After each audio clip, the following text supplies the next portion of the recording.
Words are feeble things when one attempts to explain these deeper things of universal law.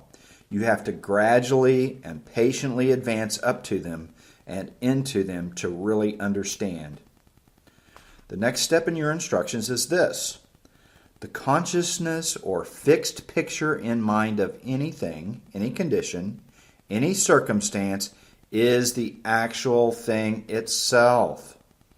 What you experience through the five senses is the mental image outpictured or made visible or tangible, the same as the artist who puts mental pictures upon a canvas.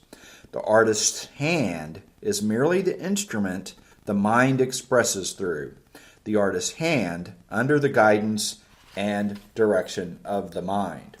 Scientists tell us that all of the cells in your entire body die and are passed off at such a rate that you do not possess one cell of the body you had a year ago.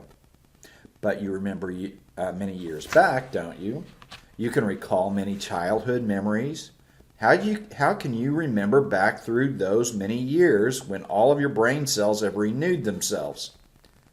Because you are mind. You are not body. As an individual entity, functioning in an individual sphere, which is true of each of us, you are all-powerful mind. And your body is the vehicle through which you function. You are master, and your body is your servant. It is your instrument of expression. That is all. Now, which is the real body? The one that remains pictured or imaged forever in mind as long as you exist here, or the one that decays in its entirety and passes into the earth every year?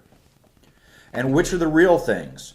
Those things imaged or pictured in mind, or those things seen in the outer world that disintegrate after a short existence? I don't wish to mislead you with the impression that the outer world is of little or no importance in human achievement, but it is only secondary. A fundamental knowledge of the operation of mind is of primary importance to you at the start. I wish it were possible to clearly explain so that you could easily understand the process by which a picture in mind becomes objectified, but it would require hours even to make an effort in this direction, and then I might only confuse you, for words are feeble things when one attempts to explain these deeper things of universal law. You must gradually and patiently advance up to them and into them to really understand. Fortunately, it is not necessary to know this to use the law any more than it is necessary to know the law by which the sun's rays are transmitted to earth to enjoy them. You have faith in my sincerity of purpose. Very well. Put the same amount of faith in the power of this law, and anything you undertake will be possible to accomplish. Now, let's get on to the next step. Chapter 10. As electricity is a great power in the world, so the inner mind is the greatest power available to you. Neither operates independently. Both depend upon a separate agency to incite them to action, and both bring helpful or harmful results according to the wisdom or ignorance with which they are directed. You may have heard it said that there are many minds, but such a statement is merely an idiom, a common expression. There is nothing in science or reality to support such a statement. There is but one mind. And as there is but one electricity or one atmosphere, the many minds referred to are but a multiplicity of expressions of the one. We use mind as we use air or electricity, as our individual needs require. Now I have to ask you to bear with me for a time while I make use of a contradiction so that I may explain the next subject. At this point, I have to mention three minds, or properly speaking, three phases of mind. You are apparently made up of three minds. The one that controls the functioning of the body, for want of a better word, I call the deeper mind. This mind we are not particularly concerned with and properly should not be. It knows its functions better than we do. We can cooperate with this mind and benefit greatly in our health and strength by keeping our thoughts off the body, but not interfering with the proper functioning of the deeper mind. We find that it gets along very nicely. It is the other two minds that we are deeply interested in, what I call the inner and outer minds.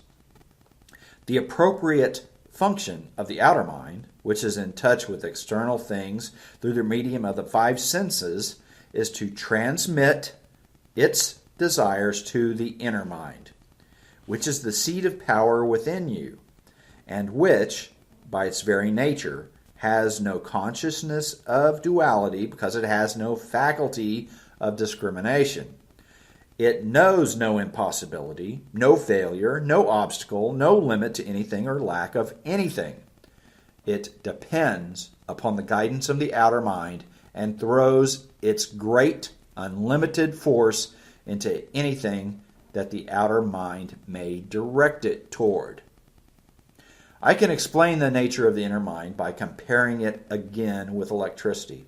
As electricity is a great power in the world, so the inner mind is the greatest power available to you. Neither operates independently. Both depend upon a separate agency to incite them to action. And both bring helpful or harmful results according to the wisdom or ignorance with which they are directed. You can see how important it is, then, for the outer mind to unite with the inner and cooperate with it. If this were the case in human activities, people would be masters of their circumstances instead of slaves. Why aren't we all masters of our circumstances in life? For this reason, the outer mind forms a desire. This desire is automatically taken up by the inner mind, which immediately sets to work bringing it forth. But the inner mind scarcely has time to turn its great force in that direction before the outer has either found a new desire or has conjured up illusionary obstacles to the desire. The inner mind, not being on the surface, not in contact with outer things, and consequently dependent upon the outer mind for guidance, is forced to divert its power. And so it goes on, like leaks in a steam pipe, scattering its wonderful power everywhere, but getting nowhere. Why is the inner mind thwarted in this way every time it moves toward accomplishment? Because the outer mind judges everything by what the eye and ear report and transmits those messages to the inner mind. What do we find people doing? We find them taking pictures of what they experience daily in the outer world, then printing those pictures upon themselves within. The procedure should be just the reverse. We have the capacity and the power to create desirable pictures within and to find them automatically printed in the outer world of our surroundings. It is a simple process, as you will see later. When we can do this, we have mastery, and not before. Well then, you would think that what we need to do is to discipline the outer mind because it seems to be the offender. And that's right. But because it encounters thousands of experiences every day, ordinary methods of training may require years to accomplish results. Or at best, such training would be a long, drawn-out process. There is a quicker and better way, a method that makes skillful use of the outer mind, and the first step in this method follows.